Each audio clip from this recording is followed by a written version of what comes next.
Cover girl, put the orc in your walk. That's right, it's the Warhammer 40k fashion edition of the Large Blast podcast. I'm your host, Stoney, and I'm joined, as always, by Matt. A good soldier is a well-dressed soldier. And Welshie. Fashion, turn to the left.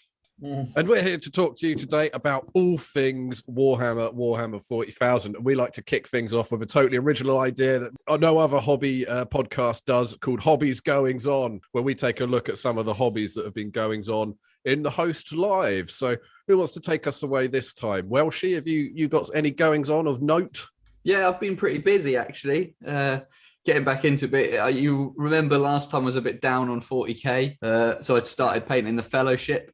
I've just got Aragorn left to do with that, and I jumped back in with some Black Templars. So I've got another Assault Intercessors, the guys with the chainswords, and just finished painting a Terminator chaplain that I kit bashed. So that's up on our Instagram if any listeners want to check that out. But I'm quite happy with him. I wanted a secondary chaplain to Grimaldus for my army, so he's playing that role.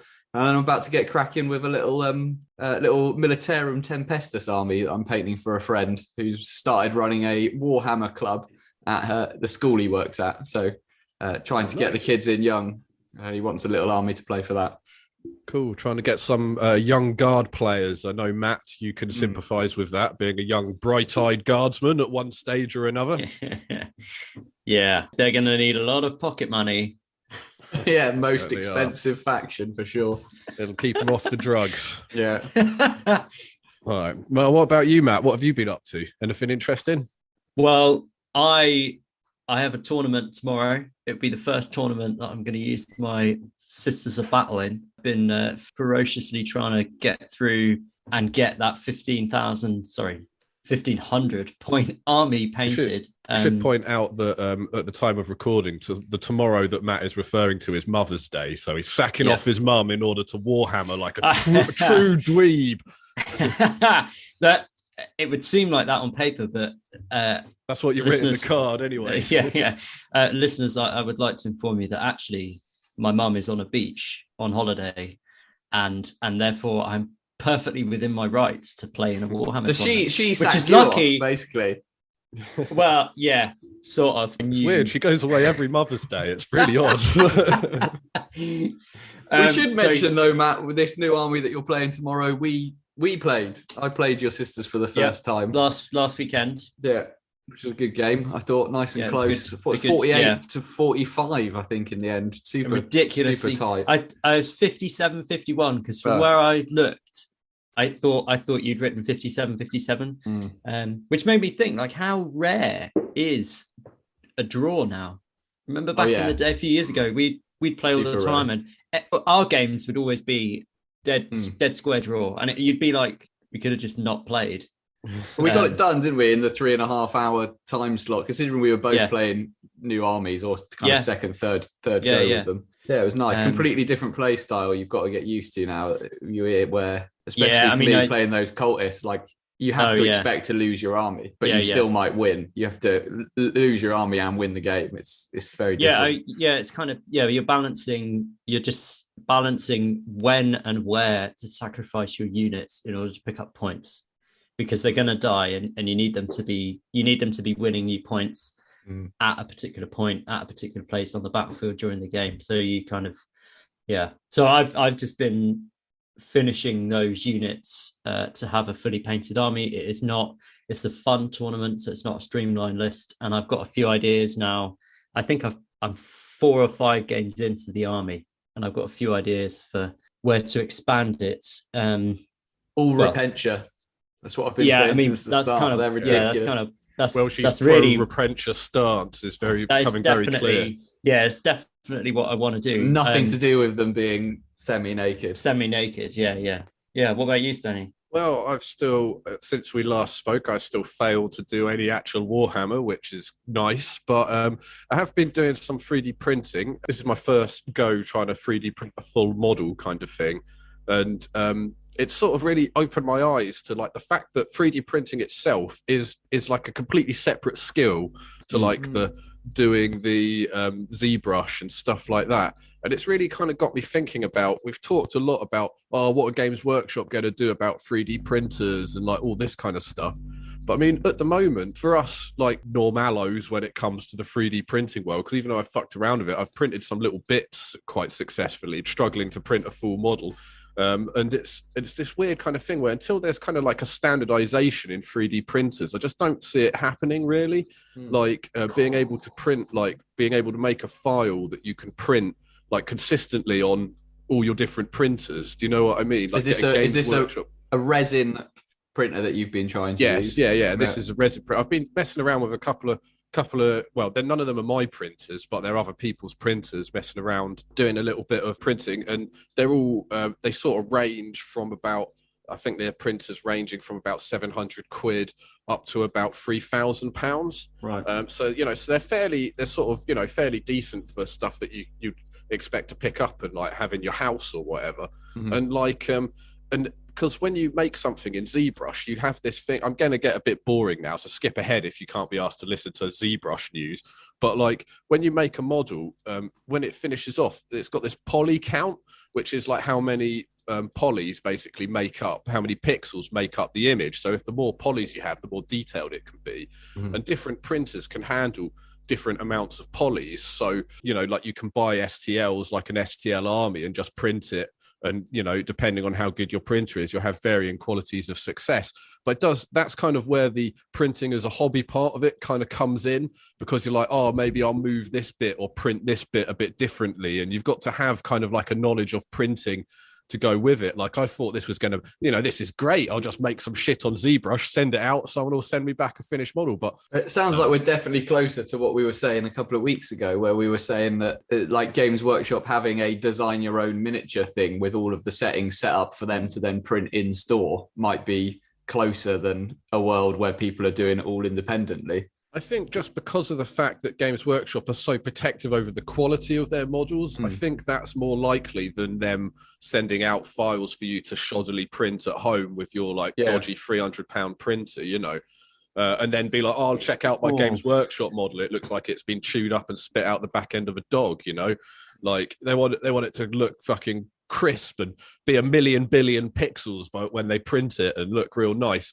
So so no real hobby stuff, but some interesting musings from the world of 3D printing, I guess, from me. It's the news. Wow. It's the chuffing news. Have you heard? Sixes are now fours. It's the news. Gene Stealer Limo's back. News. So big news. Long-time listeners of the Large Blast podcast will know we seldom get anything we predict right, except for today. Last time we included a rumor engine thing where Welshie, you said that you thought it was a new Tyrannid guy, a really random punt as well, like a random character from the Codex. And fuck me, did it turn out to be true? So we've plugged into the hive mind for sure. It's the hive mind you've been tapping into, and that means that we've got some new Tyrannids coming, which I know you've been channeling down the hive mind for a long time. So maybe they're sending messages back now. So if you didn't listen a couple of weeks ago and months ago, I think I predicted this, that it was time for the Parasite of Mortrex to come out. So more on that new model later, which is just a great fucking model with some cool rules. But as is the way with all of the new codexes, it seems at the moment, basically the entire codex gets leaked about a month before it actually gets released. So that has happened, and I've gone through the Tyrannid Codex. There is far too much in there to mention it all. There's much better YouTube channels out there for anyone listening. The views of Welshie are not reflected by the Large Blast podcast. We would like to remind you that there aren't better YouTube channels out there, and you should definitely go to YouTube and subscribe to the Large Blast podcast. I'd recommend the Auspex Tactics one for a proper deep dive. Big changes, really. Synapse, it's been there since, well, forever, except now there's no downside. So if you're out of Synapse, there's no downside. Then you've got these new things called synaptic imperatives. So as anyone who's playing 9th edition knows, when a codex comes out, you get these army-wide rules. And these ones are quite cool. Instead of being kind of faction-based, every Synapse unit, so every HQ unit has its own ability. And you can pick one of those abilities to use per turn. So the Hive Tyrant, you could Sounds pick... like an insane amount of paperwork. Oh, I don't think it's as bad as some of the other paperwork codexes, because essentially you might have... It sounds a good idea, though. Units. It sounds cool. It's cool. Positive. So you might have a Hive Tyrant, a Neurothrope, and a Zoanthrope unit. Those are your Synapse units. So that gives you 3 options to play for a turn, and you can only use them for 1 turn. So you might play the Hive Tyrants turn 1, which would be fall back and charge. The Neurothrope's got a 5+ against mortal wounds. So if you come up against like the Thousand Suns in game 1 and turn 1, you think they're going to psychic you off the board, you'd play that, and then that would be done. So it's quite cool because it's actually linked to characters in your army. So depending what you put in your list depends what army-wide rules you get, as opposed to just picking a faction and getting those army-wide rules, which is quite nice. But the real big winner, the Zoanthropes, have got a 6-inch 4+ invulnerable save on monsters and a 5+ invul on everything else. So you can really protect your models. Expect a lot of Zoanthropes on the board for sure. Although that's countered by the Tau. Don't Tau ignore invulnerable saves? Well, this is the march of the codexes. Yeah, there's a couple of things you'll see that are counters to Tau fuckery. Warlord traits, just better across the board. I'm not even going to go into them. They're better than they were. It's a win. Couple of new cool named relics. One's called the Shard Gullet. That's a damage 5 venom cannon. So a 3-shot damage 5 weapon, which is brutal. And then the Dirge Heart of Karis, which takes OBSEC away from a unit. So you hit a unit in combat, they no longer have objective secured, which is a big game changer. Psychic powers, refreshingly, almost completely untouched. So all of the old ones are there. The 5+ feel no pain, the advance and charge, the no overwatch, all good psychic powers. Strats, as with all the books, there are about 1 million. Some of my favorites, so we're +1 strength and +6 inches to flesh borers, which are the most basic of the weapons in the codex. That's a kind of troops boost. You've got transhuman physiology on monsters, so can't be wounded on a 1, 2, or a 3. Not wounded by las cannons half the time, which is a bonus. Charging with monsters, doing mortal wounds. So as you charge, a bit like the old Hammer of Wrath rules, but you can do a decent amount of mortal wounds, potentially 6 mortal wounds just on the charge. Overly brutal. Nice. I'm not gonna pretend I haven't complained about mortal wounds being too frequent in previous podcasts. Oh, but now they come swaying back your way. You're all like, I love mortal wounds. Yeah, that's it. Forget about it. Forget anything I said about mortal wounds. And then some of the really cool stuff about this codex, the endless swarm idea is back. So there's a strat for D3+3, so 6 models back in a unit. They just come back or crawl out the ground as you'd hope they would. There's the new thing that you get with all the codexes where you can pay extra points to make some units better before the game. You can give a unit 4+ invulnerable save. You can make a unit fight first, and you can make units do mortal wounds if the enemy falls out of combat, which is something that we haven't really seen much of at all in 9th edition. The ability to stop units falling back. A lot of 9th has been a good idea. Charged, then they run away onto an objective and you haven't achieved anything. That should be nice. So lots of nice close combat-y rules there for sure. I think so. And some interesting ones and some kind of ones that buck the trends. And then the Hive Fleets, which is obviously the version of kind of factions or chapters. There's one for each of the main big ones. Everyone used to use Kraken, which was essentially you move really fast across the board. My bet everyone's going to start using Behemoth now. So everyone will be painting their blue models red. +1 strength on the first round of melee. So that's quite big. Puts your Gene Stealers up to strength 5 in melee, which is nasty. And reroll charges. So that's my bet for most common Hive Fleet. And then in terms of models, I think we need to have a quick chat about the new one, the Parasite of Mortrex. What did you guys think about that? Well, yeah, I mean, I was blown away by the fact that you predicted it and it actually came out, and that was my main thing. But it's a cool model. It's it's definitely in keeping with the current range, but it's got some nice movement to it. We've seen the rules for it now as well. It's got some really thematic rules. So I think when we did the Tyrannid Zoo episode, I talked about it and its lore and how it used to fly up and down the fortress walls and essentially like jab eggs, chestburster style, into guardsmen, people. And then rippers would burst out. And it basically has that rule.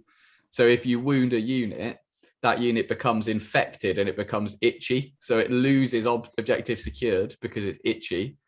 and every subsequent turn you roll a dice, and you have a 50% chance of taking D3 mortal wounds and staying infected, or a 50% chance of taking D3 mortal wounds and the infection's gone.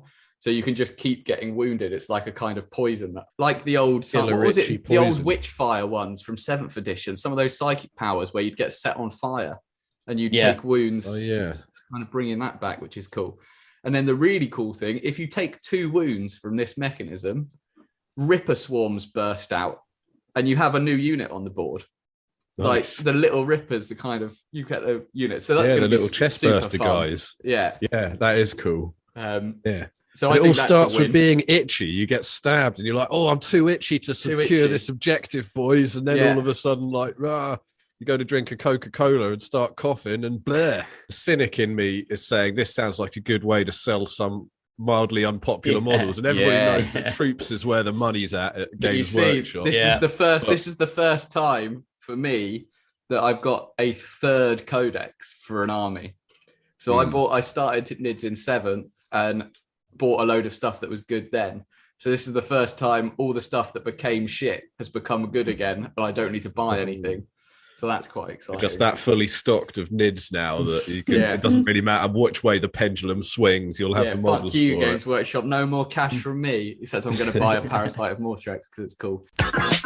Gather a bunch of sweaty Warhammer nerds together in a big hall, and what have you got? A convention, a Warhammer convention, an Adeptor convention. Adepticon has been happening and been dropping some shit hot releases, spicy as all hell. So what have we got? Let's have a look at some now. Well, first thing is what I think we were all most excited about in the kind of previews from the last round of previews, and that's the Necromunda Ash Wastes box, where I think we could claim another Large Blast podcast prediction here, because we said, what if it's a bit like Gorka Morka with lots of fast racy things fighting out in the dust?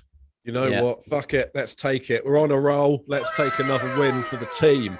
But yeah, I mean, this looks really cool. It's really cool.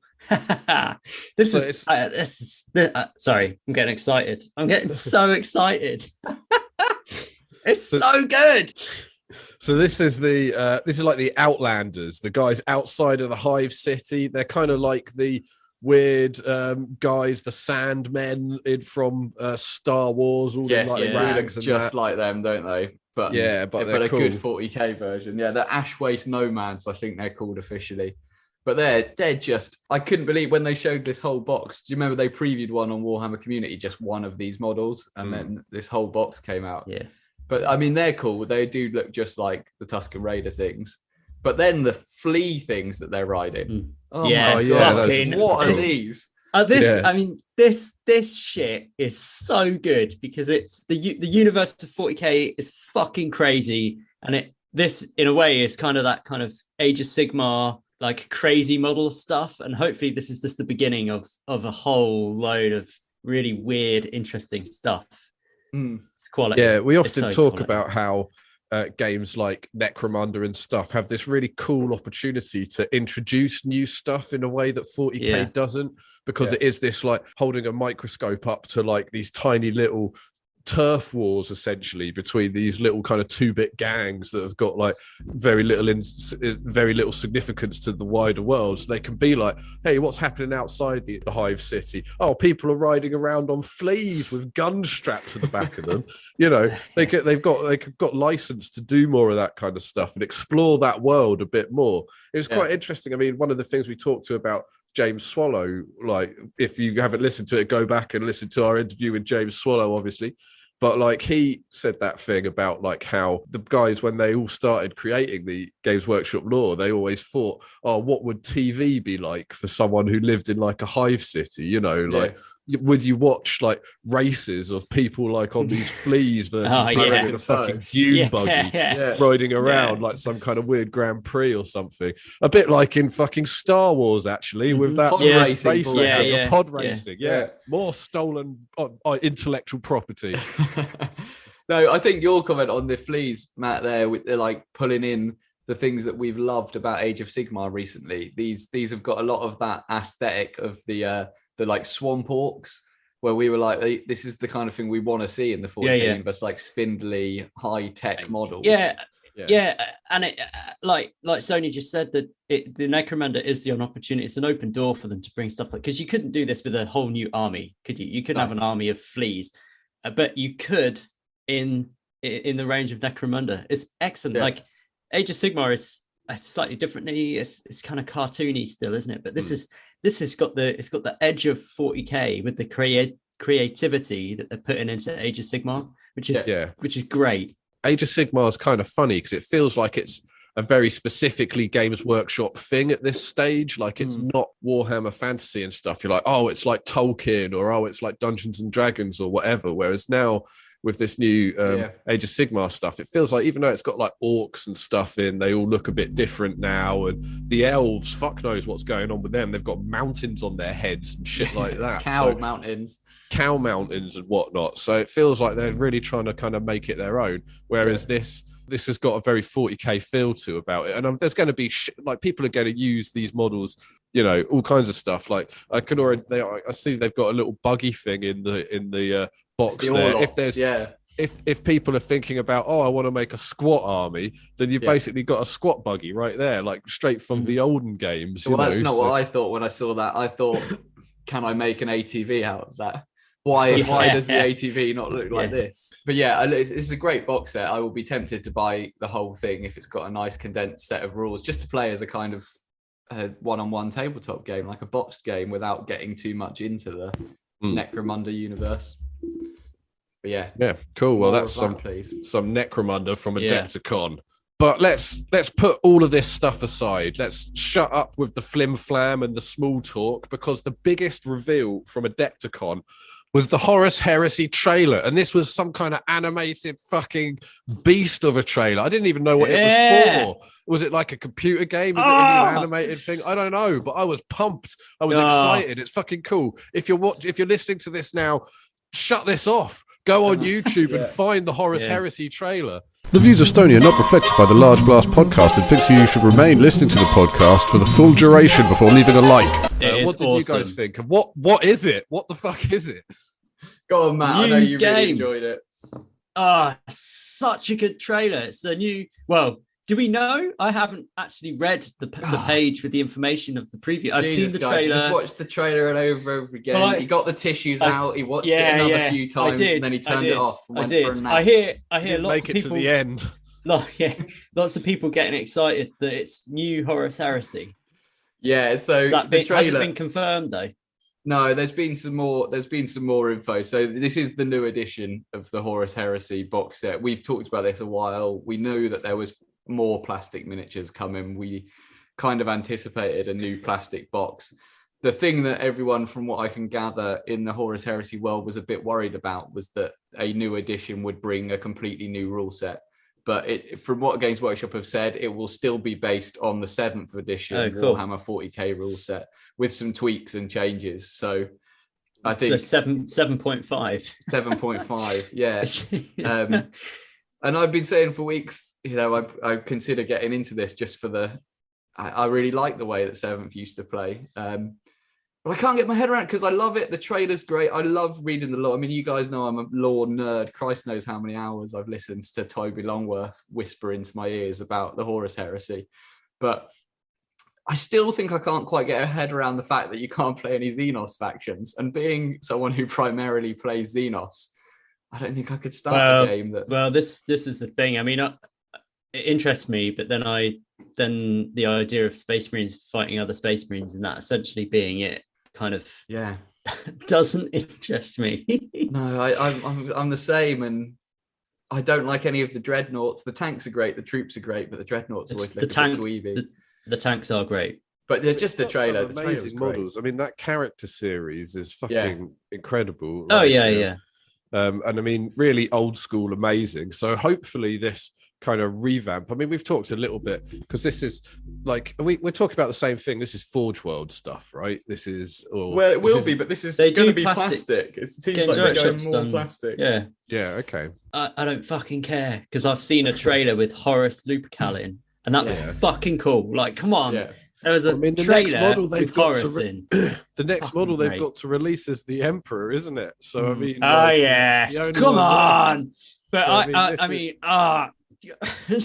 I'm so sorry. I'm really excited. I'm just remembering the trailer. The trailer so was really good. The was so voiceover good. was great. Anyway, I always felt like that 30K was kind of like a geek on geek game, like the game that it's like those iceberg pictures you see where it's like the top of the iceberg is like playing combat cards, and then it's like buying a Necromunda gang, and then it's playing 40K, and then right down at the grizzly bottom I always thought was 30K. It's not a good starting game because it's so lore-based and stuff. Like I think that you'd struggle if you came in just off the street having never seen a Space Marine before. You'd find it much easier to get into 40K than into 30K because of the lore stuff. Yeah, so, I agree. So, Obviously, Welshie, as a lore man, maybe it is time for you. It's time to grow up. It's time to play 30K. So. No, I mean, I was just thinking, like, you would not be able to turn up to the Dice Saloon with let's say a blue painted Space Marine army from 30K. You wouldn't be able to turn up and say to your opponent, "Hey, look, is it all right if I play these as Emperor's Children? Like, no. I know they're blue." They'd be like, "No, fuck no. Those models are Ultramarines." I'm thinking when the next Space Marine Codex comes out and they inevitably cut support for classic Marines, do I just shunt my Raven Guard, my old Raven Guard, over into 30K? I've got Korax. That must be an army. Yeah. But what you were saying about the lore bit, Stoney, Matt, I'd be interested because you've played some historic wargaming, some kind of real tabletop wargaming. That maybe it's a bit like that. Maybe you get more enjoyment if you understand the battle. You turn up and you're playing a particular battle from the Horus Heresy, but because you know how it goes down in the lore, and your opponent does too, it makes it more fun. Like when you try and recreate. You might be right. battles. Yeah, I think that's a good point. Yeah, that is a good point. As we're on a roll, we've got another Large Blast podcast prediction on a rumor engine picture, which I know does not make for good radio, but bear with us because Matt thinks he's onto a winner here. What do you think this spike is? 2 words: Rough Riders. He's finally got it. He's been saying it for almost a year, and this is not just a spike, Stoney. This is, correct me if I'm wrong, Matt, this is a spike with a grenade attached to the end of a staff. That's right. Yeah. So it's an explosive lance. So when they charge, you used to get, I think it was like plus 2 attacks or something, or some. The idea was they had literally an explosive charge. They'd ram into you and the lances would blow up. What did they do then? It's a good question. I don't know. I can't remember. But they'd still have a big stick that they could hit you with. I guess so. Yeah. And a las pistol. You can't beat a good las pistol. Yeah, I suppose so. So this is confirmed there. We know the Guard. We know the next 2 codexes for Adepticon are Chaos Knights and Imperial Knights. So Guard is next. This isn't the first thing. We've seen a Stormtrooper thing. Yeah. We've seen some Rough Riders. So at least 2 new units. And we will be hearing more. Exciting. Rolling in my 6-4. Do you ever stop and ask yourself, what is a hero? Heroes save lives, they protect others, and they do what needs to be done. But then there are the true heroes. Fashion designers. It only stands to reason that in the year 40,000, fashion designers will still be pushing people's understanding, breaking boundaries, and smashing conventions. Ladies and gentlemen, this is Warhammer Fashion. So that's right, fashion, baby. We're here, we're ready to be seen. We're fashionistas extraordinaire, and we're going to talk about some of the clothing. 40K universe. We're going to try to steer clear of power armor because it's so last year. Matt, I believe that you have the new power armor for the new season. Tell us a little bit about it. Yeah, I have indeed. Because the Space Marines aren't the only ones that wear power armor. There is female power armor. Who wears the female power armor? Girl bosses. Yes! Can anyone tell me what the difference is between male power armor and female power armor? Yeah. The tits. That's right. I was going to say the cod piece. I think they take the codpiece ceramite and they form it into breastplates. Makes Well, sense. you're right, but you're also wrong. The difference is that a Sister of Battle, an Adeptus Sororitas, is not genetically engineered, and therefore she does not have the black carapace that is underneath the skin of the Space Marine. So the Space Marines that's one of their organs that is implanted in them, and they don't have that. So the armor is kind of different the way it interacts with the human body. So it's kind of the same, but not the same. It offers the same amount of protection. So I've always wondered this, right? You get a 3+ save for a Sisters of Battle, you get a 3+ save for Space Marine. It's conferring the same amount of but you don't. But it's not the same, is it? Yeah, but you don't get the same strength and toughness. But why do they bother shoving this black cowl up this motherfucker if they can just they're just knocking up Sisters of Battle ones that do the same amount of damage protection? Well, I mean, like they're going in there, they're in the old blacksmith's forge, forging away on the armor and attaching it to your severed limbs that you've been cut off and reattached to become a Space Marine. And this lady busts in and just puts on a set of armor with tits and gets the same amount of protection. Well, I think in lore they're quite different, but in game they're different as well. As I say, because you have higher toughness, higher strength. That's one example of where they're different in game to Sisters of Battle, because a Sister of Battle is still standard human toughness 3 and is still standard strength 3, I think. So the Space Marine is more. Yeah. Okay. The save's the same. But the physical armor plate gives you the same amount of protection. And I think in old game terms, the initiative of a Space Marine would be higher because they have the black carapace, so they are one with their armor. I think the idea of a Space Marine is when they're in their armor, they feel like they are their being is the outside of their armor. I think a Sister of Battle would actually feel like she was inside a suit of armor. In a big old tin can. Yeah. Yeah. With tits. Oh. So I thought that was interesting because until earlier today, thought the only difference was tits and a codpiece. I'm glad you said that. we're all thinking the same thing. Yeah. They also have a bigger chin guard. The Sisters of Battle, their armor has that little bit that goes. I need to have a look at that. Up yes. Whereas a Space Marine, what's it called? A gorget? Is that what it's called? The gorget. Yeah. Gorget? That's Is straight flat, whereas all the Sisters ones they go up, and they also have the funny double shoulder pad thing going on. Yeah, I'm surprised you don't see more Sisters of Battle with fucked up noses from like looking down or sneezing, and fucking headbutting that thing on the front of their armor. Well, before we go too far into the depths of the design issues with 40k universe armor, let's just another thing I learned today that I didn't know before was that the armor of the Sisters of Battle was commissioned by the traitor Gorg Van Dyer. You know, the guy that the guy that they had to kill and created loads of mischief in 33rd millennium, something like that. Listen back to our we've done him. Yeah, Astra we have Telepathica episode, maybe we've done him at some 33. point. Feel business to know, but he had his bodyguard were all women, basically, weren't they? Yeah, and they went on to be reformed and become what is now the Sisters of Battle. So they would have, his bodyguard would have worn that power armor, and then that's where the design came from. It's one of his only legacy in 40k is the Sisters of Battle power armor. And do you think it comes in a single cup size? No, I'm trying not to get. I think too they're rude.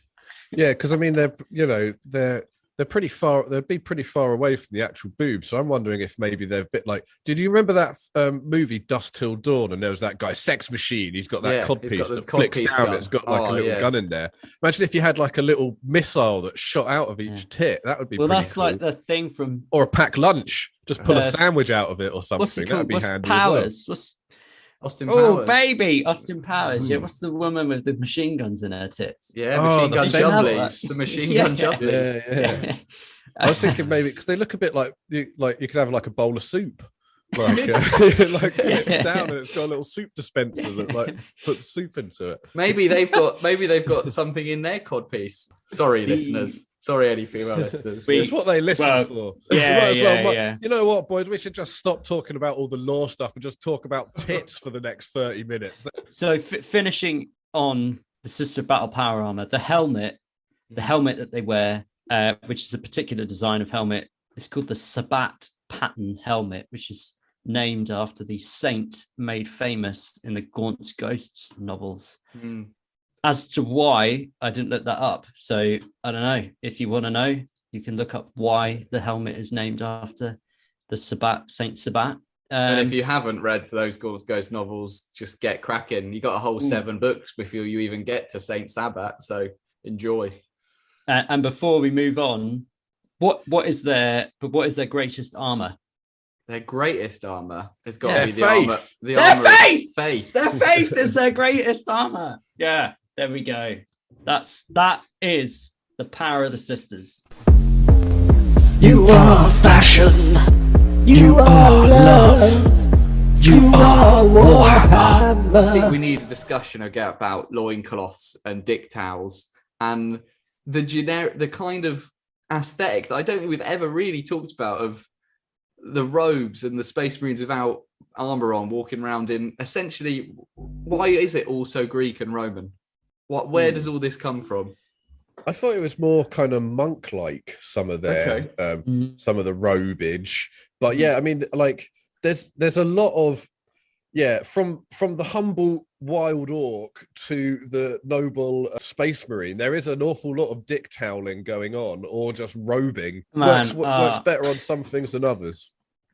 I just had the best idea I've ever had. You know how people that do things like we do. So we're doing a Warhammer podcast right now, Right? Because we're cool guys. and normally people would have a t-shirt, like a t-shirt with a brand on. Mm-hmm. No. We need a large blast podcast dick towel. Yeah, That's it. First piece of merch. Cool. Oh yeah, just an old tea towel, like with a large blast podcast sharpied onto it. Listeners, I've got a load of old boxer shorts I will fashion into a towel. Just email us or hit us up on YouTube and we will send you a torn loincloth. The large blast logo stitched by hand. Contact Matt about that one and we'll get the loincloth sorted to you.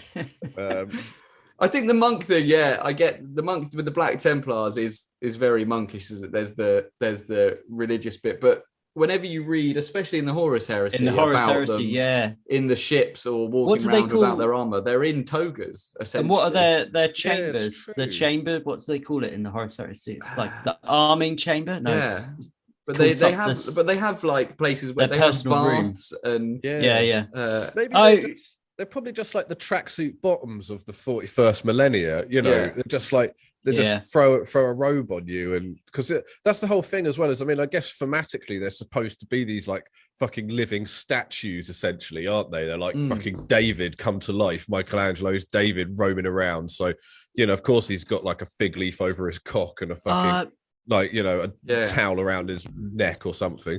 And they're asexual, aren't they? So there shouldn't be. Are they? I mean, there's nothing. I've yet to read the sexy Space Marines. In the old lore, it was always the first company of a chapter. So the Terminators of a chapter were allowed to marry. Right. Okay. I remember that.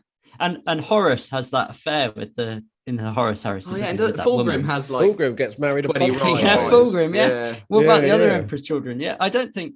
I mean, I've always just assumed that it was a very 80s loose original 40k connection to a very literal connection to the Roman legions. Yeah.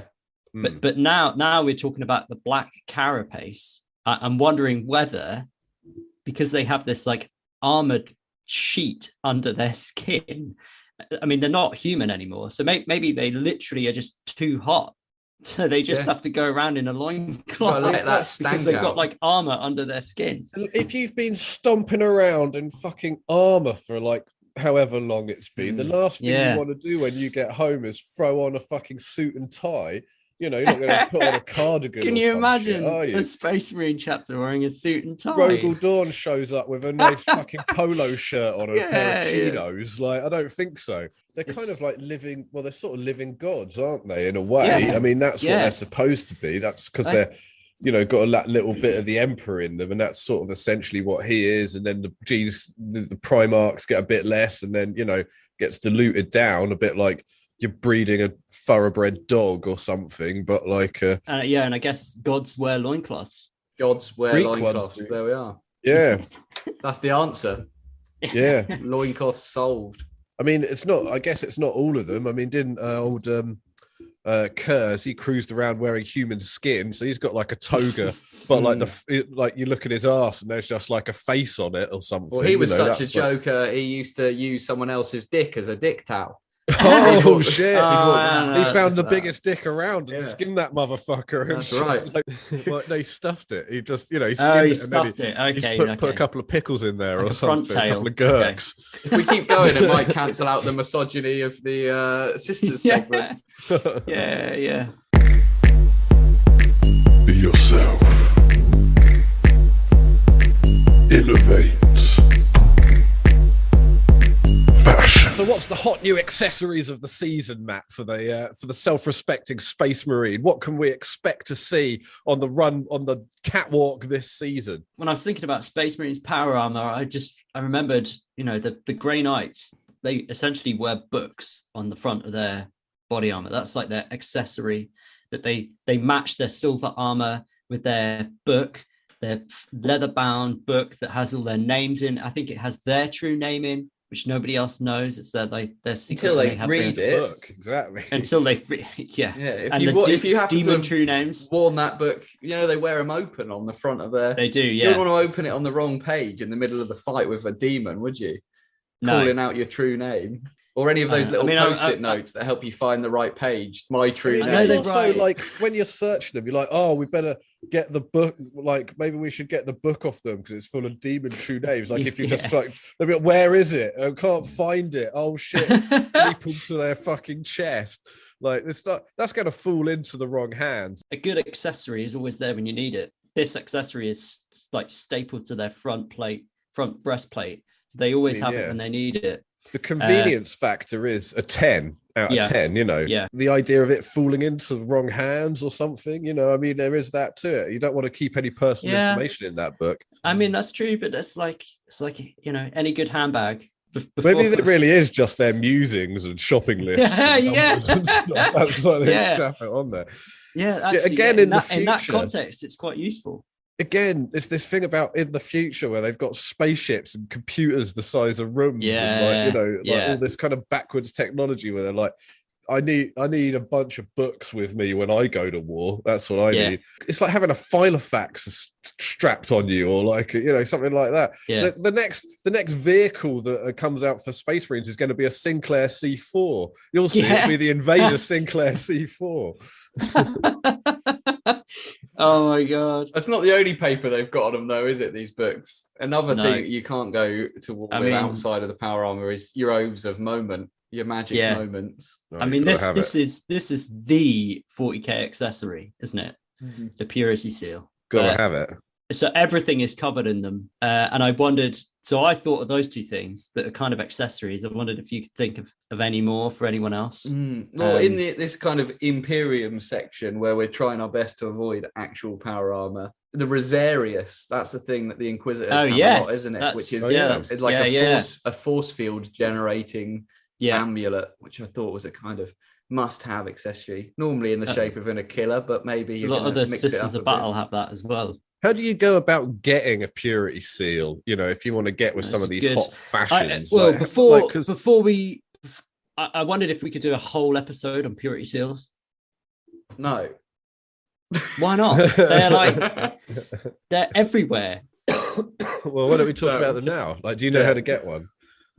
No, I'd need a whole episode to work out. God damn it! He's locked in, guys. Right. Well, the seal is the seal bit, isn't it? That's I believe. Hang on. So the paper bit is the oath of moment. So before they go into battle, they're essentially, it's a bit like a Buddhist like a prayer flag, where they're writing down their kind of oath, what they're going into battle for, what they hope to achieve, like a mood board.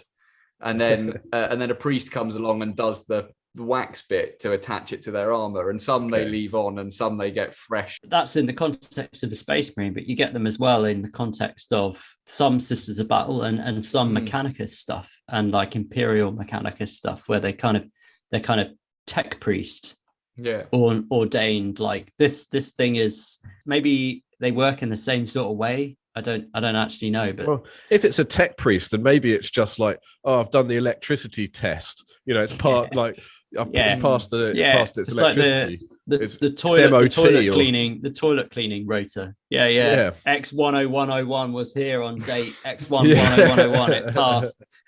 Yeah, it's like when you go into like buy your rat burger or something in like Necromunda, it's got like a purity seal with the hygiene rating like written down the side. Like, this is free on the hygiene chart.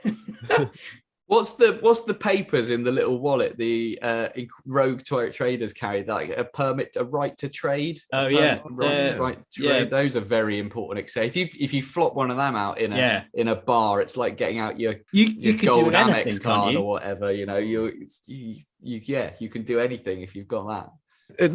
It sort of essentially means that you're kind of independent. You're allowed to operate independently from the Imperium, which is like kind of crazy, really, when you think about like if you were just a normal person, you just met someone that could essentially do what they want.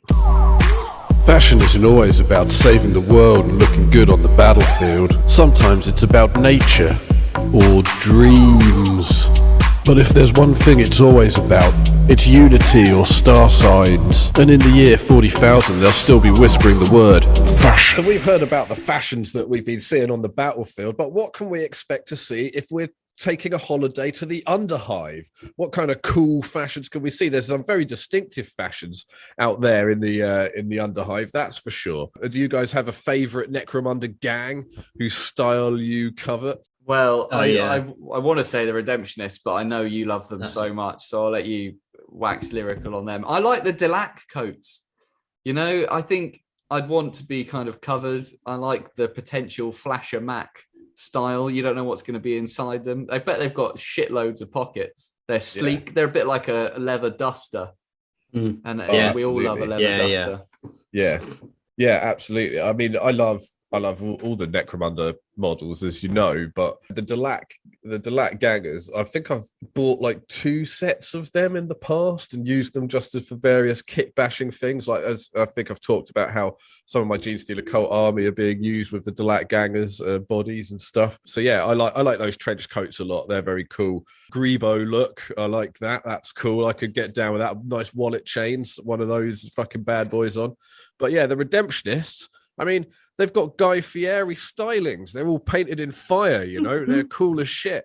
And cool. I like them a lot. But they've very much adopted the robes, like we talked about, the monks' robes. You know, I mean, they've got fucking fire on their head, which is a bit of a strange accessory. I mean, I was just going to say, that's a great accessory. They're basically just like, you know, futuristic flagellants that run around fucking setting fire to things and wearing cool Guy Fieri robes. Yeah.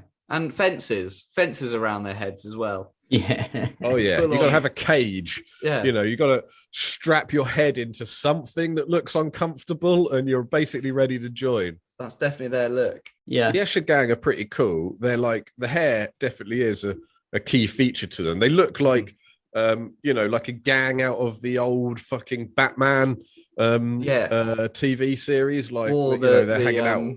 Joel Schumacher Batman. With the silly Joker gang, which I think exactly.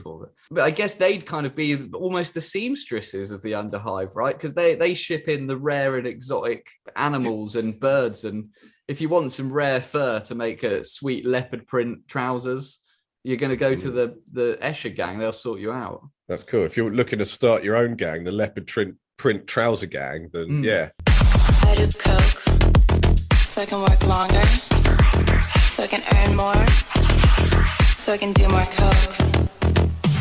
I do Warhammer. Spent all my money on Warhammer. Now I've got no money for Warhammer. Have to ask for Warhammer for Christmas from my nan. So, Welshie, maybe you can tell us a little bit about what you can do if you're one of our shiny Necron friends to do for fashion. What would you recommend for them? Well, if you're a Necron, your fashion is having a bit of a renaissance because the kind of clothes you're wearing every day, wrapping up your soul in, are 60 million years old. So the Necron tier developed the material that we know covers our shiny friends, the necrodermis, 60 million years ago in the galaxy. It was created by the Necron tier, and it's a site kind of like liquid mercury. It kind of reattaches and flows and rebuilds and repairs itself, which is the lore behind how Necrons get up over and over again, which is pretty cool. But it's also the casing of the most famous Necron kind of things, the Catan. So the Catan shards are held, their spirits are held within a case of necrodermis. If the necrodermis breaks, then the power of the star god escapes, because they're essentially just made of energy. So they don't just look stylish, but they have an actual purpose. And even their spaceships are made of it. So it would be like going out in town in like aluminium paneling. Aluminium. Don't forget, obviously, if you're a Necron, you can also wear bits of people as well. There's the flayed ones, they'll slap on it any a bit of a human skin, won't they? Definitely, yeah. I mean, they think they are human and they want to look human, so they take that to heart, quite literally. Heart's taken where their heart should be. But we've got to mention that they're a big fan of the Dictal too. You often see a Necron Lord, and he's chosen to kind of grow his necrodermis into a Dictal. It's taken a little bit of concentration. Oh, yes. Yeah. Just wrapped it on. Yeah, they've got kind of like weird sort of long robo pubes. Yeah. Kind of like... I always thought that was like an Egyptian tie-in. So some other inspirational things that have taken from the necrodermis fashion. I don't know if you guys know, but top accessory of the Calidus assassin, friend of the show, is a hyperphase blade. So they're the swords that the cuts through Calidus, stuff. the Catan phase blade, which is made from necrodermis that can phase in and out of reality. So Is it the shape-shifting one? Is the assassin is actually made from necrodermis? Yes, it's a Catan. Shit. A Catan how do blade. they make that? How does the Imperium make that? That's really cool. Well, this links into your special area here, Matt, that they found some necrodermis kind of processing bits under the surface of Mars. Oh, the so Martian, this fashion has been there the whole time. Maybe the Dictals of Mars were sparked off by finding this. Who knows? And there's one other fella who supermodel, if you will, of the necrodermis. Any guesses? Most famous necrodermis in the Imperium. I'll narrow it down for you. Oh, is it the arms of what's his name? Ferrus Manus. Ferrus Manus. His Oh, arms. really? The rumor is that I've written this down, that Asinarth the Worm, the kind of metal dragon that he fights, is a Necron construct, and that's when the metal then kind of goes up his arms and turns him into a Jax impersonator. So yeah, Ferrus is a lie. He should be Necrodermis Manus. Yeah. There you go. Flashing it down the catwalk near you. No head, but shiny arms. Shiny arms. Save the planet. Don't exterminate the planet. Save the Jaqueros. Recycle. Okay, so Matt, what can the trendy guardsman expect to be wearing in the upcoming season? Well, I mean, we've delved into the Guard quite recently, so listen back to the Guard episode. But without trying to recap They're very what in we've right already now. said, they are very in, because as we've said, we've got a codex coming out in probably a month and a half. But look, of the world's Games Workshop has created, there is a wide variety of fashion in terms of military uniforms for the Imperial Guard, which is the most numerous fighting force in the galaxy. So they should have a variety of very, very fashionable gear to wear. From the nuclear wastelands of the wars of attrition to smart, starched marine dress uniforms to 19th century colonial pith helmets to 20th century stormtrooper-esque varieties. They're kitted out to look the best. I think in almost all circumstances, the Imperial Guard could probably turn up to a battlefield and the enemy will leave because they'll be completely blown away by the immaculate marching and uniforms that they see, polished boots and buttons and everything. I mean, it is cool that some of these different flavors of Guard have started making a model return as well, because let's be honest with you, the Catachans, not the Catachans, what are they? The Cadians are one of the more boring designs of Imperial Guard. You've got guys with fucking Russian hats, guys with gas masks, guys with fucking, those old school African hunting helmets.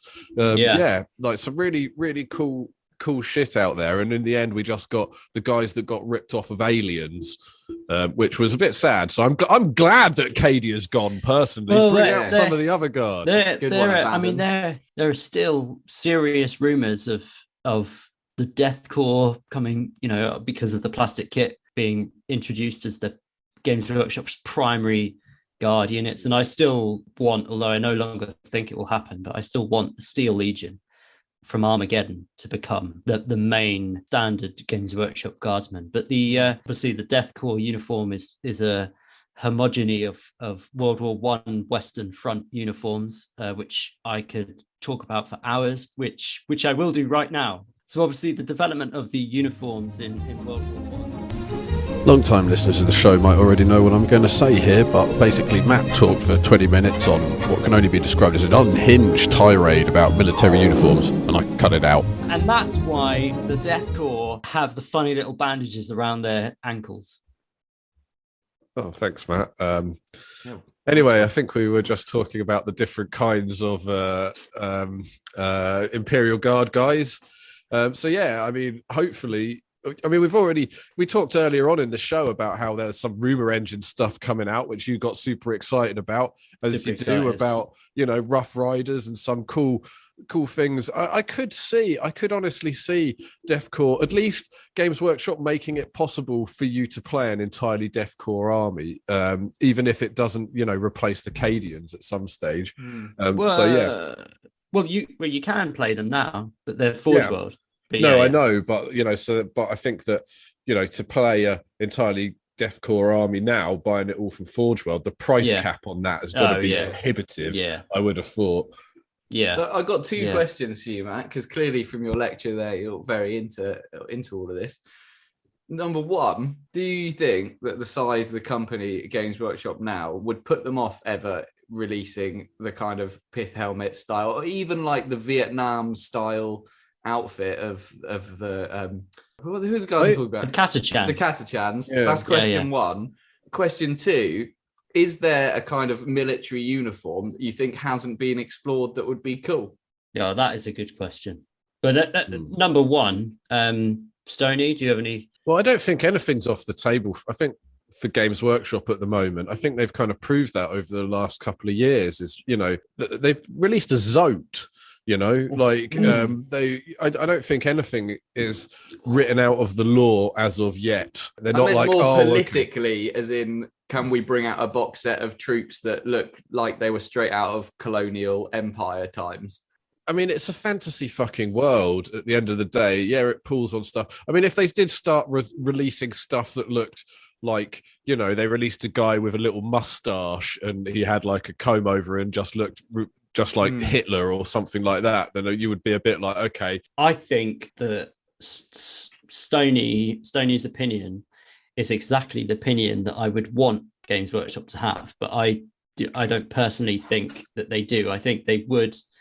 I think in many ways the Praetorians, which are the red coat pith helmet wearing troops, maybe a step too far for Games Workshop, and they were only ever really quite a rare range. Essentially, the game designers. They created the models because they watched loads of Zulu films. They watched all the Zulu films, and they just thought they'd make them. To answer question two, which was what historical military uniform have they not explored?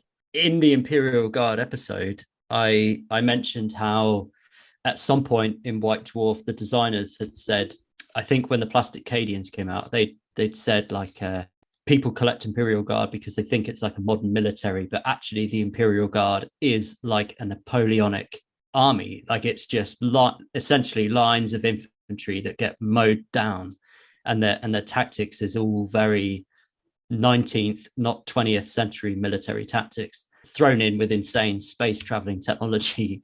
So I think Napoleonic uniforms, more Napoleonic uniforms, where the line infantry are kind of a cross between Napoleonic French military, the actual Imperial Guard in history, Napoleon's Imperial Guard. So with the great coats and the long muskets, there are people that make them from third parties. You can get third party stuff and mix them with a few different manufacturers, but that is almost quintessentially Imperial Guard. I think that'd be very cool. But talking of 19th century uniforms, I mean, we cannot not mention commissars, which are a particularly well dressed unit in the Imperial Guard with their peaked caps. They're so peaked. If you get your commissar into combat, you get +2 attacks from the peaked cap. That's how sharp the hats are. I mean, we talk about, we were just talking about kind of like,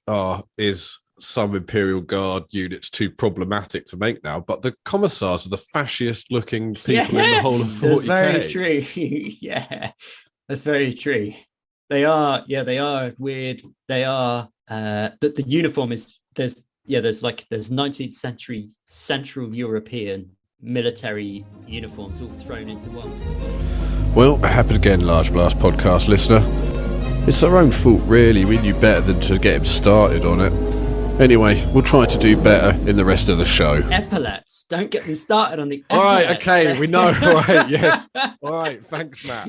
So yeah, there is one guy like classic Lord Solar Macarius, and I think it would be really cool to pull some of the Greco-Roman themes that are in Space Marines into a real kind of ancient warrior modern clash, because everything is, war with guns. It would be cool to see some styling that is based on war without guns in the Imperial Guard, maybe some cool close combat units or something that was based on that, or a Vangorian Guard type thing, or something from ancient or older times. Solar Macarius, I think either they'll bring, Games Workshop will either bring him back in the new codex, or Commissar Yarrick will get a new model. I think maybe more Commissar Yarrick because the Orc has got a new model. I think that would go hand in hand. Yeah, the Greco-Roman link would be good. It's funny how the Imperial Guard, as you say, they're very within the last few centuries, because of us, like even Admech, the Skitarii and everything, that's all based in 2000 years ago. So it's like Admech, Space Marines are ancient history, and the Imperial Guard is kind of more modern history. But yeah, thinking about the answer to question 2, I was thinking maybe, what the Roman legions used to wear, that kind of weird leather stripy dress. I can't remember what it's called, but I was imagining like guardsmen wearing that with some sort of romantic rifle lasgun. Be interesting. It'd be interesting. Yeah. Not romantic. Not romantic lasgun. Yeah, I did. Yeah. Shoots kisses. For Valentine's Day. Yeah.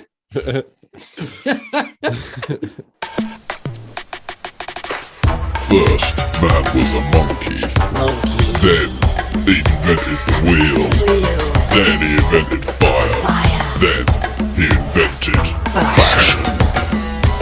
And Warhammer. So what if you're looking for something a bit more expensive and skin tight? What's the Eldar armor looking like these days? Welshie, fill us in. Well, I did struggle to find too much detail. Was looking up power armor, and there's loads of stuff on all the fandom sites, and it was much harder to find out very much about the Eldar armor. But I did find that it's called, your standard Eldar armor is called aspect armor, and it's psychically engineered, psychosensitive material that reacts instantly. So the armor panels are kind of tied into your actual brain function in a way that I think is a little bit more magical, perhaps, than we've punctured a load of holes into your body and then screwed a plate of ceramite into it that the Space Marines are. So yeah, skin tight is the right word, and they have this kind of underweave which they can then add or take away panels. So the more armored warriors would have kind of more paneling in there, and the less armored warriors might change the paneling for hollow suits. So they have hollow suits that essentially make them invisible, and they have a very thin mesh armor for like the rangers. That's thousands of individual thermoplasts. Who knows what that means? But essentially, I think their armor is kind of weaved and a lot more refined and a lot more mobile and a lot more natural to wear, perhaps, than, like I say, the crude screws and chunks of the Space Marine armor. You don't have to have an operation to be able to wear it. Yeah. Do you know, it said thermoplasts. That made me think of thermoplastic, which is essentially blue stuff. So the old Large Blast podcast favorite is what Eldar armor is made from. That's right. Yeah. Well, I guess their accessories are the spirit stones as well, right? Just going to say, exactly. Yeah. They're all fucking blinged up. They're going into battle with like rubies and shit all over them. That's right. Which obviously house their souls when they die to stop them being eaten by the Dark Lord Slanesh. So that's a handy accessory, really. But do they just hang out in the spirit soul stone then? They just sort of like, what goes on? Sure. Is it like is it like being captured by a Pokeball? You're just sitting there like... It does seem like, I mean, that maybe that's preferable to Slanesh, or is it rather like... Slanesh?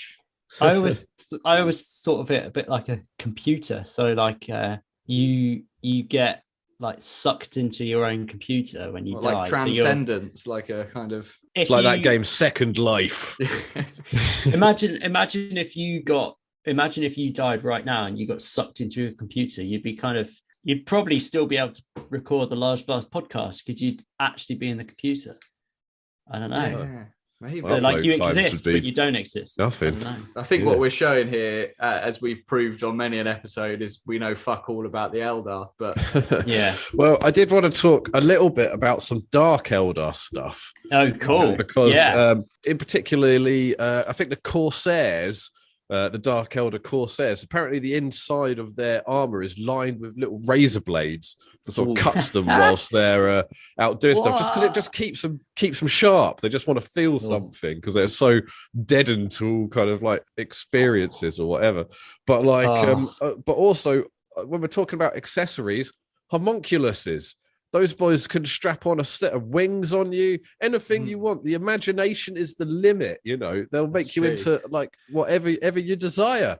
So yeah, that's a pretty cool thing to be a homunculus. He's the new fashion accessorizer of the future. I can imagine him sat there doing like in a sweatshop, you know, sewing with his little backpack of needles that comes out, you know, just. Next up, what would you like? Some wings.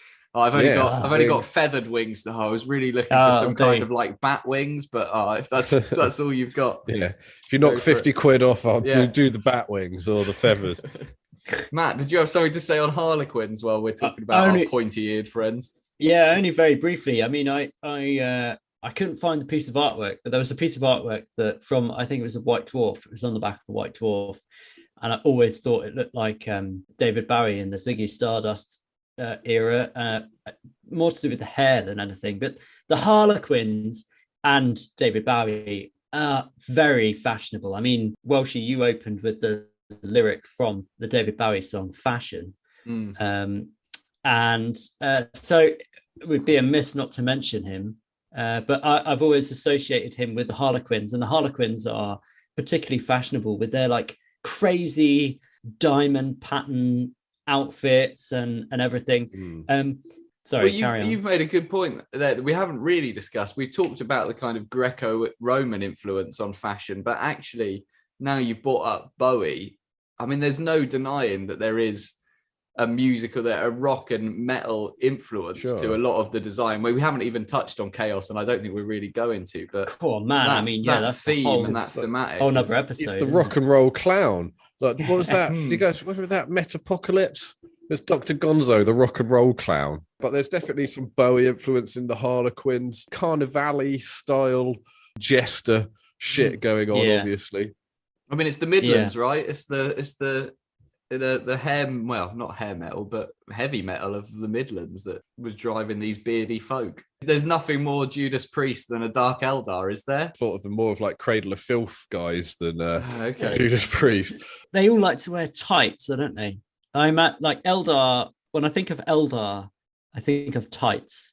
Not just Harlequins, but and like we said about the armor is like skin tight. Everything is tight. Yeah, well, they like acrobats. I mean, there's some halfway between an acrobat and a clown and David Bowie. That's kind of the ingredients you need to make a Harlequin. Never give up.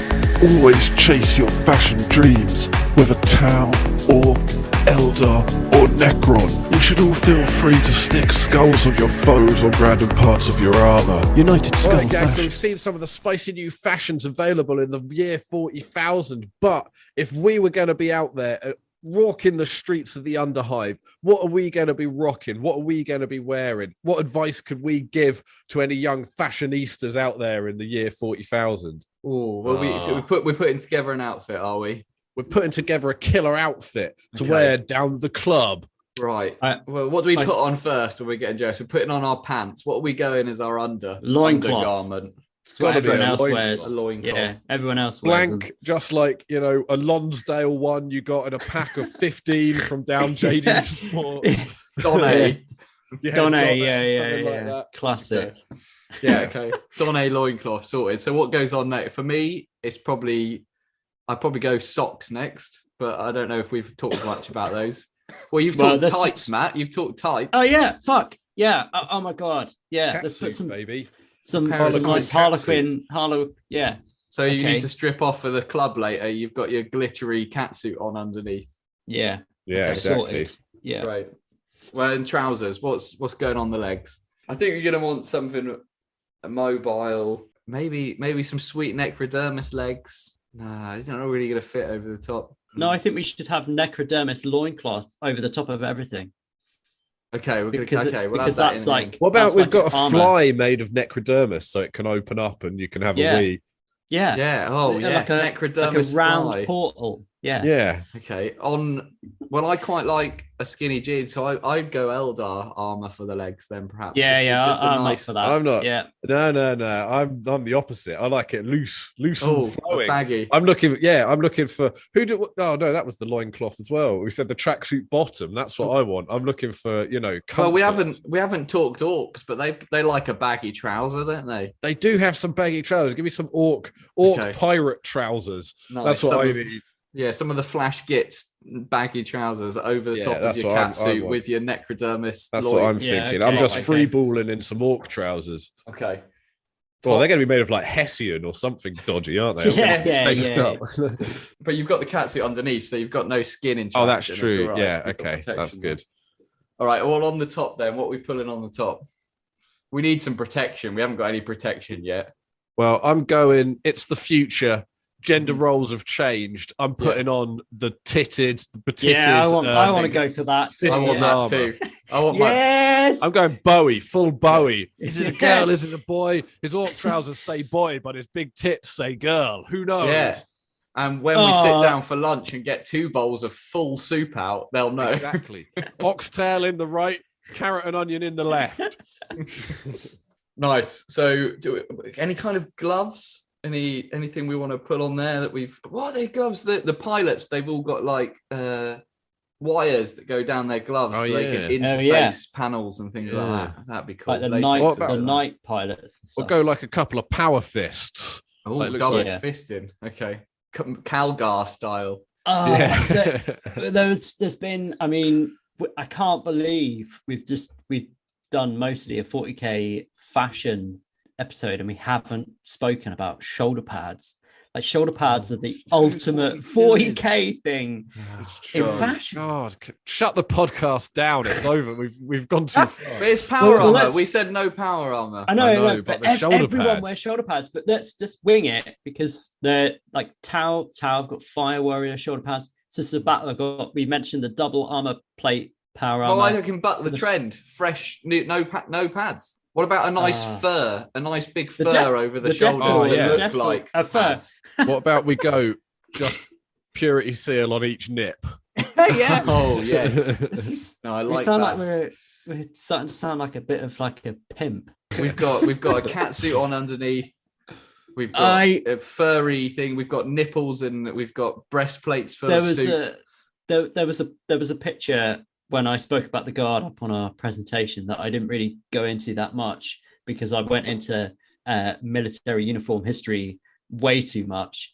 But the Death Corps have got a special stormtroopers, and they've got a gas mask that is the top half of a human skull on the outside of the gas mask, and it looks fucking cool. I mean, and it's a good shout, mask, but I'm not going down that catwalk without a cage of fire on my head. Oh yeah. Oh, that's a good shout. I was going to go for the good. commissar hat, but yeah, cage of fire. Mm-hmm. I don't know. I think like I might not even go hat at all. I might go with one of the hairstyles. There's a lot of cool future hairstyles, and I feel like maybe I could get myself. It's finally my time to grow a mohawk, you know. And okay. Well, why don't we do half and half? Mohawk. Yeah. Why don't we do a half helm, half mohawk? What about we just kind of shrink the size of the fire? So I've got more like a kind of a yarmulke style fire on top of my head, like a fire one going down like a track across your head, so the flames are. Oh mohawk. Shit! That would be really cool. So I've got a fire mohawk. Yeah. Fucking hell, yeah, that's the best. Yeah, that's the best of both. Do that. That's right, like that is Knight Rider or whatever he's called. Who was he? Ghost Rider. Yeah, yeah, nice, cool. That's my last suggestion was going to be we'd do a Ferrus Manus and we just wouldn't have a head. But I think your last I think the last suggestion is the best suggestion. Redemptionist mohawk. Yeah. Yeah. Spot on. Give yourselves a round of applause for joining us here on this important journey through the world of Warhammer fashion. But the fashion industry isn't 100% perfect, which is why we here at the Large Blast podcast are launching our new campaign to get people to stop making tuxedos out of penguins. So remember to stay you, stay chill, and stay safe. And also stay tuned if you want to hear the secret as to how to get as thin as the Emperor himself. All coming up here on the Large Blast Pod. Information redacted. Emperor's Beach Pod workout remains secure. Peace. Welcome back, everybody, to this part of the show, the random topic generator, where we take the company dice and let it decide a random topic at random. Welshie, do you have the company dice? I certainly do, of course. Are you ready to roll them? This in my hand already. Okay, well, let's roll it. This it's is very gone. tense. It's a 3. It's a 3. The question is, what is the best advice / thing that you've seen outside of the hobby that you've used in the hobby? Oh. What? What does that even mean? It's a very complicated question, but. So what? So some kind of skill outside of the hobby that we've used inside of the hobby. Yeah, I can think of something. Okay. So maybe I'll go first. The random topic machine is not always the most obvious. I enjoy watching lots of videos of people making like model ships and historical model tanks and stuff, and you can get loads of hobby tips from that. Like, you know, if you're looking out for different techniques, like look at some of them. But that may be an example in on itself. But the thing I always come back to, and I remember whenever I get a model like 70, you know, when you get a model like 70% done and you think, where the fuck am I going with this? It looks shit. Doesn't look like how I imagine it. And you're like, oh my God, what, like you get a bit fed up. I keep putting different colors on and whatever. And you're like, where am I going? I always remember my art teacher said to me, work into it. Because I'd be like, oh no, this is not what this is. I want to give up. I don't get it. It's not how I imagine it. She'd always be like, work into it. And it didn't make any sense at the time when I was at school. But as I've got older, that advice has kind of meant more and more, because like if you start to think like that when you're painting a model, you almost need to shut that out and just carry on, because there's a point when you paint a model.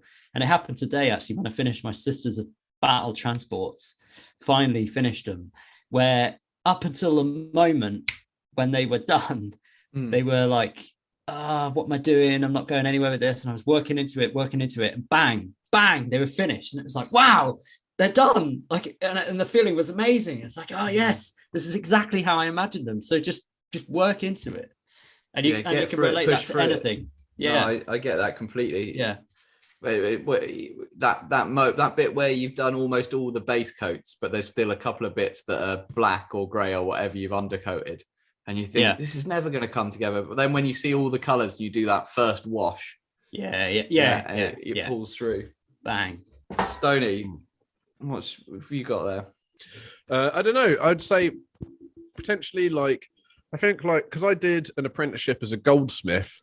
It's something which you may not know about me, listener, but I did I learned a lot of tool skills that have sort of passed over into my Games Workshop stuff, like learning how to use a drill properly, like hold and use a drill properly. And it's funny, I remember I released a video a while ago where I used a bull phrase, which is like a round drill bit. And you guys both didn't know what that thing was for until you watched the video. You used to say, I bought a Dremel or something and throw those bits away, but those are like the most valuable parts. That's the main thing you should be using a Dremel or a thing for, in my opinion. So I guess maybe just sort of tool usage and burnishing, which is where you have a sharp piece of metal and you basically use it to file something that's softer than the piece of metal. So you can, so if you imagine a piece of metal that's in a triangle shape, so it's got 3 sharp corners on, and you shine up that piece of metal so it itself is very shiny. And so if you were to scratch something with it, it would leave a very clean scratch, wouldn't be bitty. And you then use that to, so if you've got you've cut something off roughly with a pair of clippers or something, and it's got a big lump on it and you've glued it to something else, you can use a burnisher just to burnish that lump off, and it will leave the area smooth like it was finished plastic because of the finish that's on the burnisher. That's what burnishing is. It's basically applying the same finish that's on the metal onto the thing that you're scratching it on. So I'd say burnishing, filing, using a drill, and Bitcoin investment. Those are my 3 tips. Oh, excellent. Well, those are 2 very useful tips. So I'll be classically unuseful. When I started playing 40k, and I used to have to move mold lines or the little bits that stick out when you cut stuff off. But burnishing's great for removing mold lines. Well, now I know. I've learned something else today. Burnishing, that's the way to go. I used to, like a good boy that had grown up watching Blue Peter, I used to cut away from myself. And then I went to my nan's house and I watched her peel an apple. And it was the most dangerous thing I'd ever seen, of her cutting this apple towards her thumb, all in one hand. And I thought, if she can do that with arthritis at 70, then I'm going to try that. And I went back, and ever since then, I've cut sprues and mold lines towards myself. Like my nan's peed in an apple, and been... I always put my eye just on the other side. Live dangerously. Death or glory. Yeah. You got to look at it properly. Yeah. Got to really focus. Well, I guess, is that it? Have we dumped some knowledge on the people out there? Yeah. All right, there we go. It's only a game, so put up a real good fight. Okay, welcome back, everybody, to the last part of the show, the Lords of Law quiz. That's right, we're going to pit Matt and Welshie against each other to determine who is the Lord of Law. And this time we've got Primarch quotes. You guys have heard of the Primarchs, right? Well, this time they've been saying stuff, and I want you to tell me who said the right thing. You understand? So I'm going to give you a quote, and I just want you to tell me who you think said it. All right, so the first quote is this: give me 100 Space Marines, or failing that, give me 1,000 other troops. Gilliman. Dawn. Ooh, Welshie. Give yourself a point. It's Rogel Dawn. Yeah. So the next question is, which Primarch said, what does not kill me is not trying hard enough? Oh, I know this. But I also don't know this. Oh, I think I've got one of 2. I'll say Perturabo. I'll go first in this one. There's kind of arrogance of Perturabo there. Ooh, okay. I think I remember, but I don't. And I think it might be Horus or Fulgrim. But I'm going to go for the Lion. Oh. I'm afraid you're both wrong. That one was a Ghouliman. As a reporter Ah! journeyman. Obviously, he got his throat Yeah, slashed. that's So how he's I kind of know. cocky for someone that spent like 10,000 years in hypersleep for getting a boo-boo on his throat. Who said, a fortress is built with blood and toil. Only by blood and toil may it be taken. That's definitely Perturabo. Got a Yeah. Perturabo. I mean, yeah, I can't. It's so obviously Perturabo. I can't not say that it isn't Perturabo. You can So I'm say going to it, say it's fine. Perturabo. Well, you're both wrong. Oh, It was what? said by Lehman Russ. Really? Oh. Apparently so. But he's not the fortress taker downer, man. Well, I know, but this one you might get, you might not get. We'll see. Okay, so I am Alfarius. Which Primarch said that? I'm saying Alfarius? Omegon. Welshie, you get a Good. point for that. Which Primarch said, death is nothing compared to vindication? Oh, Lorgar. I've read this. Lorgar. It's Got a Lorgar it's from Matt. it's Kurz when he's signing off to his dad. he's Welshie, proving give he's yourself right. another point. Oh, good. He's done a big old spiel about his dad not loving him, and then he doesn't care that he's about to die because he's proved right.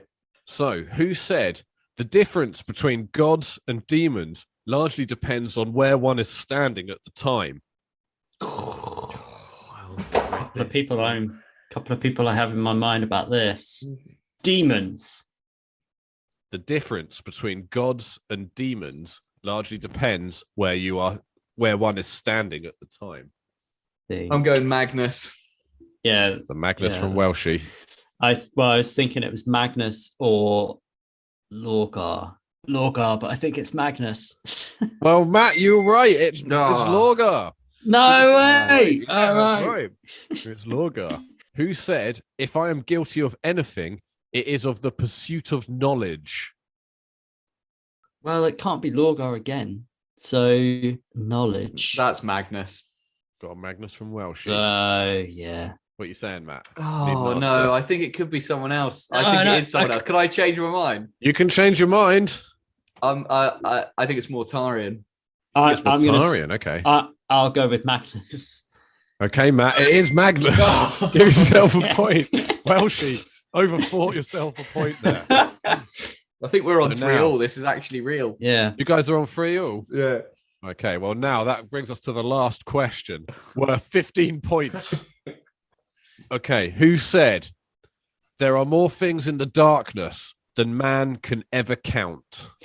More things in the darkness. What was it again, Stoney? There are more things in the darkness than man can ever count.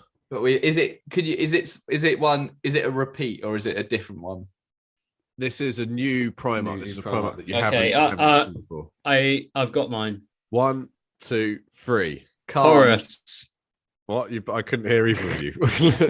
I said Khan. Matt said Oh, Horus. nice. Okay. I said Horus. Okay. I'm going to give you guys another guess. Because neither of you are We're right. narrowing it down. Yeah. Oh, We're going to keep going until someone gets it. It's worth 15 points, this question. okay. All right. I got one.